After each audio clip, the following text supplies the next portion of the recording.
যে আমার জীবনে আমার আমল নামায় অন্য কোনো পাপ অপরাধ থাকুক বা না থাকুক, চেষ্টা করতে হবে কোনোটাই যেন না থাকে। আল্লাহ না করুন যদি কোনো অপরাধ থাকেও, আমার আমল নামা যেন দুটি অপরাধ না থাকে। আল্লাহর জমিনে সবচেয়ে মহা অপরাধ, এই অপরাধটা এরকম যে এই অপরাধটাকে বলা যায় ক্ষমার অযোগ্য। আল্লাহর কাছে যত অপরাধ হতে পারে সকল অপরাধের মধ্যে একটা অপরাধ আছে, যেই অপরাধটা, যেই গুনাহটা, যেই পাপটা আল্লাহ রাব্বুল আলামিন ক্ষমা করবেন না, ঘোষণা করে দিয়েছেন এটা ক্ষমার অযোগ্য। আপনি যত ভালো কাজ করেন, যত নেক আমল করেন, যত ইবাদত বন্দেগী করেন, যত তাসবিহ তেলাওয়াত করেন, যত কোরআন পড়েন, যত ওয়াজ মাহফিল শুনেন, যত ওয়াজ করেন, যত হজ করেন, যত উমরা করেন, যত ভালো কাজ করেন, আল্লাহ বলছেন লা ইয়াহবাতান্না আমালুক, অবশ্যই অবশ্যই আপনার আমল বরবাদ হয়ে যাবে, সমস্ত আমল ক্যান্সেল হয়ে যাবে, ডিলেট হয়ে যাবে, এগুলোর কোনো মূল্য বা ভ্যালু আল্লাহর কাছে হবে। সকল যুগের, সকল সমাজের, সকল দেশের, সকল ভাষার, একবারে সে আদম আলাইহিস সালাম থেকে নিয়ে শুরু করে আমাদের নবী মুহাম্মদ সাল্লাল্লাহু আলাইহি সাল্লাম শেষ নবী পর্যন্ত সকল নবী রাসূলদের প্রতি আল্লাহ রাব্বুল আলামিনের একটা কমন ফরমান ছিল, একটা কমন অর্ডার ছিল। নামাজের ক্ষেত্রে ব্যবধান ছিল। কোন নবী রাসূলের প্রতি আল্লাহ তাআলা 5 ওয়াক্ত নামাজ দিয়েছেন, তো কাউকে 1 ওয়াক্ত হয়তো দিয়েছেন। কারণ নামাজের ধরন একরকম ছিল, আরেকজনটা আরেক রকম ছিল। কোন নবী রাসূলকে আল্লাহ তাআলা একটা জিনিস ফরজ করেছেন, ওই জিনিসটা হয়তো অন্যদের উপরে ফরজ করেন নাই। কিন্তু এই একটা বিষয়ে আমাদের নবীজি সাল্লাল্লাহু আলাইহি সাল্লামকে আল্লাহ বলেছেন যে আপনার প্রতি আর আপনার আগে যত নবী রাসূল এসেছেন সবার প্রতি আল্লাহর আসমানি একটা কমন অর্ডার ছিল। সেটা কি? লা ইন আশরাকতা লা ইয়াহবাতান্না আমালুক ওয়া লা তাকুনান্না মিনাল খাসিরিন। হে রাসূল, কমন যে অর্ডার ছিল সেটা হলো, যদি আল্লাহর সঙ্গে শিরিক করেন, আল্লাহর কোনো পার্টনার সাব্যস্ত করেন, তাহলে আপনি যত ভালো কাজ করেন, যত নেক আমল করেন, যত ইবাদত বন্দেগী করেন, যত তাসবিহ তেলাওয়াত করেন, যত কোরআন পড়েন, যত ওয়াজ মাহফিল শুনেন, যত ওয়াজ করেন, যত হজ করেন, যত উমরা করেন, যত ভালো কাজ করেন, আল্লাহ বলছেন লা ইয়াহবাতান্না আমালুক, অবশ্যই অবশ্যই আপনার আমল বরবাদ হয়ে যাবে, সমস্ত আমল ক্যান্সেল হয়ে যাবে, ডিলেট হয়ে যাবে, এগুলোর কোনো মূল্য বা ভ্যালু আল্লাহর কাছে হবে। ওয়ালা তাকুনান্না মিনাল খাসিরিন। শুধু সেটাই নয়, এরপর ক্ষতিগ্রস্তদের মধ্যে আপনি চলে যাবেন এবং তাদের কাতারে শামিল হয়ে যাবেন। আপনার কোনো আমল আল্লাহর কাছে আর মাকবুল হবে না। ভাইরা আমার, এই আয়াত বলছে শিরক কত বড় অপরাধ, কত জঘন্য অপরাধ। আল্লাহ রাব্বুল আলামিন কোরআনে হাকিমে লোকমান হাকিম নামক আল্লাহর নেককার বান্দা, প্রিয় বান্দা, তিনি তার সন্তানকে কিছু উপদেশ দিয়েছেন। আল্লাহর কাছে এত পছন্দ হয়েছে, কোরআনে সূরা লোকমান নামে একটা আলাদা সূরা আছে। এই সূরাতে আল্লাহ তাআলা লোকমান হাকিম তার সন্তানকে কি কি উপদেশ দিয়েছেন, পৃথিবীর ইতিহাসের সকল বাবা মায়েদের জন্য সেই উপদেশগুলো আল্লাহ তাআলা উল্লেখ করে আমাদের জন্য সেটা শিক্ষণীয় এবং অনুসরণীয় করে রেখেছেন। সেখানে একটা উপদেশ ছিল গুরুত্বপূর্ণ, অতি গুরুত্বপূর্ণ, সেটা হলো তিনি তার সন্তানকে বলেছেন, ইয়া বুনাই লা তুশরিক বিল্লাহ, ও আমার প্রাণের ছেলে, প্রাণপ্রিয় সন্তান, আদরের ছেলে, বাবারে ওসিয়ত করে যাচ্ছি, খবরদার আল্লাহর জমিনে তুমি খবরদার আর যা করো না করো কখনো আল্লাহর সঙ্গে শিরিক করবা না, শরীক সাব্যস্ত করবা না। কারণ ইন্নাশ শিরকা লাযুলমুন আযীম, কারণ শিরক হলো আল্লাহর জমিনে সবচেয়ে মহা অপরাধ।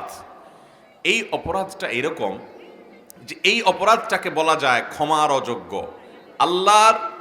আল্লাহর কাছে যত অপরাধ হতে পারে সকল অপরাধের মধ্যে একটা অপরাধ আছে, যেই অপরাধটা, যেই গুনাহটা, যেই পাপটা আল্লাহ রাব্বুল আলামিন ক্ষমা করবেন না, ঘোষণা করে দিয়েছেন এটা ক্ষমার অযোগ্য।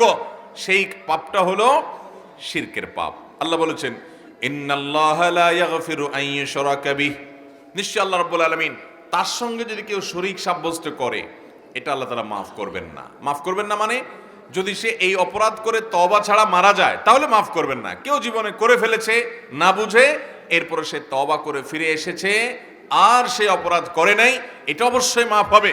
কিন্তু যদি কেউ তওবা ছাড়া শিরক করে দুনিয়া থেকে যায়, মুশরিক অবস্থায় মারা যায়, তাহলে আল্লাহ তাআলা এটা মাফ করবেন না। ওয়ায়াগফিরু মা দুনা যালিকা লিমান ইয়াশা।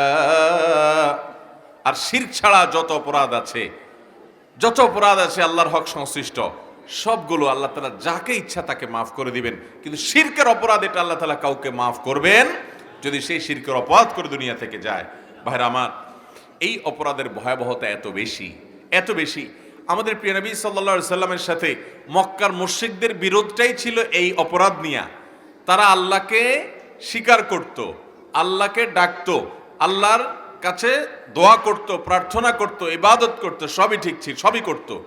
কিন্তু মক্কার মুশরিকদের মূল সমস্যা ছিল যে তারা আল্লাহকেও ইবাদত করত, আবার শিরকও করত। আল্লাহর মাঝে আর বান্দার মাঝে বিভিন্ন পীর, বিভিন্ন ব্যক্তি, বিভিন্ন রকমের উপাস্যকে, মূর্তিকে, প্রতিমাকে তারা মধ্যস্থতাকারী সাব্যস্ত করে তাদের মাধ্যমে আল্লাহর ইবাদত করত। গোলামি আল্লাহর করত, কিন্তু মাধ্যম ছিল তাদেরকে ইবাদত করত, তার মাধ্যমে আল্লাহর ইবাদত করত। এই জন্য তারা মুশরিক হয়েছে। আর এই কারণেই তাদের সাথে সারা জীবনের সংগ্রাম ছিল আমাদের নবী করিম সাল্লাল্লাহু আলাইহি সাল্লামের। ভাইরা আমার, অন্য সব ধর্মের মানুষের সাথে মুসলমানদের, ঈমানদারদের, তাওহীদবাদীদের, একত্ববাদে বিশ্বাসী মানুষদের অন্যতম প্রধান পার্থক্যই হলো যে ওরা শিরক করে। ঈমানদারকে ইসলাম শিরক করার অনুমোদন করে না। আল্লাহ তাআলা শিরককে হারাম করেছেন, সবচেয়ে জঘন্য হারাম। এটা দিয়ে আমাদের সাথে তাদের পার্থক্য। পৃথিবীতে যত ধর্ম আছে সব ধর্মের মানুষ দেখবেন কোনো না কোনোভাবে শিরক করে। কেউ হয়তো কোনো নবীকে আল্লাহর পর্যায়ে রেখে নাউজুবিল্লাহ শিরক করে, আল্লাহর সাথে শরীক সাব্যস্ত করে। কেউ কোনো আল্লাহর নেককার বান্দাকে, যেমন ইহুদিরা ওজায়েরকে আল্লাহর নেককার বান্দাকে শরীক সাব্যস্ত করে। তারপরে খ্রিস্টানরা ঈসা আলাইহিস সালামকে আল্লাহর পরিবারভুক্ত করে নাউজুবিল্লাহ তারা শরীক সাব্যস্ত করে। এভাবে হিন্দু ধর্মাবলম্বী ভাইরা বোনেরা তারা বহু প্রতিমাকে, বহু উপাস্যকে তারা উপাসনা করে। মুসলমানের সাথে অন্য সব ধর্মের পার্থক্যই হলো এটা, মুসলমানের ইবাদত হবে একত্ববাদী বিশ্বাসী ব্যক্তির ইবাদত। আল্লাহ বলেছেন আবুদুল্লাহ ওয়ালা তুশরিকু বিহি শাইআ, তোমরা আল্লাহর ইবাদত করো আর আল্লাহর সাথে কাউকে শরীক করবা। অতএব ভাইরা আমার, আমাদের এই সবকটা নিয়ে যেতে হবে আজ, যে আমার জীবনে, আমার আমল নামায় অন্য কোনো পাপ অপরাধ থাকুক বা না থাকুক, চেষ্টা করতে হবে কোনোটাই যেন না থাকে। আল্লাহ না করুন যদি কোনো অপরাধ থাকেও, আমার আমল নামার জন্য দুটি অপরাধ না থাকে। তার একটি হলো বান্দার হক, মানুষের পাওনা দেনা, মানুষকে ঠকানো, মানুষের প্রতি জুলুম করা, অবিচার করা, যে কোনোভাবে মানুষের হক নষ্ট করা, এটা যেন আমল নামায় না থাকে, কারণ এটা আল্লাহ মাফ করবেন না। আর সবচেয়ে বেশি ইমানদারের জন্য সতর্ক বার্তা হলো শিরকের বিষয়। শিরকের অপরাধ যেন আমার আমল নামায় কোনোভাবে না ওঠে। যদি কোনোভাবে শিরকের আলামত চলে আসে, তওবা করে আল্লাহর কাছে মাপ চেয়ে ওইটাকে ডিলিট করে আমার আমলনা থেকে পরিচ্ছন্ন করে সামনে এগোতে হবে। আপনি যদি এইভাবে আপনার আমলনামাকে এই অপরাধ থেকে পরিচ্ছন্ন রেখে, মুক্ত রেখে এগিয়ে যেতে পারেন, ইনশাআল্লাহ আপনার আখিরাতের বাকি যাত্রা সহজ হবে।